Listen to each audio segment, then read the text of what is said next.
ఎన్డీటీవీకి ఇచ్చిన ఇంటర్వ్యూలో అమరావతి, సైబరాబాద్ గురించి కీలకమైన వ్యాఖ్యలు చేసుకొచ్చారు చంద్రబాబు నాయుడు. నాడు సైబరాబాద్ నిర్మాణ సమయంలో నా మీద విమర్శలు చేసినట్టు నేడు అమరావతి విషయంలోనూ చేస్తున్నారు అంటూ చంద్రబాబు నాయుడు చెప్పుకొచ్చారు. ప్రభుత్వ పరంగా వీటికి నిధులు ఖర్చు చేయకపోయినా తనకు పేరు వస్తుందన్న అసూయతో అంతా అక్కడే ఖర్చు చేస్తున్నామంటూ రాజకీయ ప్రత్యర్థులు విమర్శిస్తున్నారని దుయ్యబట్టారు. ప్రత్యర్థులంతా నేను చేపట్టిన ప్రాజెక్టులు బాగాలేదన్న కారణంతో విమర్శించలేదు, నాకు పేరు వస్తుందని విమర్శించారు. సైబరాబాద్ నిర్మాణ సమయంలో రాష్ట్రం డబ్బంతా అక్కడే ఖర్చు చేస్తున్నాను కాంగ్రెస్ నాయకులు విమర్శించేవాళ్ళు.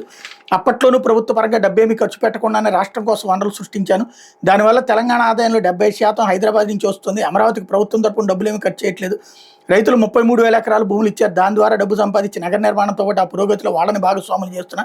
దానివల్ల వాళ్ళకి డబ్బు వస్తుంది. రైతులు స్వచ్ఛందంగా భూములు ఇవ్వడం కొందరు నాయకులకు మింగుడు పడట్లేదు, అందుకే విమర్శిస్తున్నారు. అమరావతి రేపు రాష్ట్రానికి ఆదాయాన్ని సంపాదించి పెడుతుంది.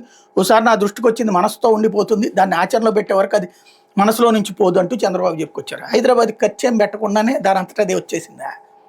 రాష్ట్రంలో సొమ్మంతా తీసుకెళ్ళి అక్కడ తగలేబట్టినే కదా అట్లా తయారైంది. ఇంకోటి అక్కడ ఉన్న ప్రజలకి భూములు సేకరించలేదా?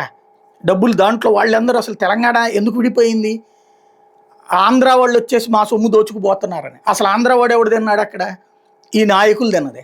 అదే కదా, రాష్ట్రమే విడిపోయింది దాని మూలంగా. ఇప్పుడు అమరావతి దీంట్లో ప్రభుత్వం ఏం ఖర్చు పెట్టట్లేదా? ఇప్పుడు 43,000 కోట్ల రూపాయల అప్పు ఎవరి పేరు నుంచి తీసుకుంటున్నారు?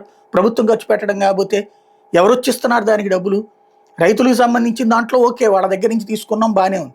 కానీ వాళ్ళకి ఏడాదికి ఇస్తున్నటువంటి డబ్బులు ప్రభుత్వం డబ్బులు కాకపోతే కౌలు డబ్బులు ఎవరికి ఇస్తున్నారు? ఎక్కడి నుంచి ఏ డబ్బులు ఇస్తున్నారు? ఎవరి జేబులో నుంచి తీసుకొచ్చిస్తున్నారు? అది ప్రభుత్వ సొమ్మే కదా. కాకపోతే అడిగడంలో అక్కడ జర్నలిస్టులకి అవగాహన ఉండదు. రెండవది చెప్పేటప్పుడు స్ట్రాటజిక్గా టాక్టికల్గా చెప్పడం తెలుసు. ఓవరాల్గా కథ నడిచిపోతూ ఉంటుంది.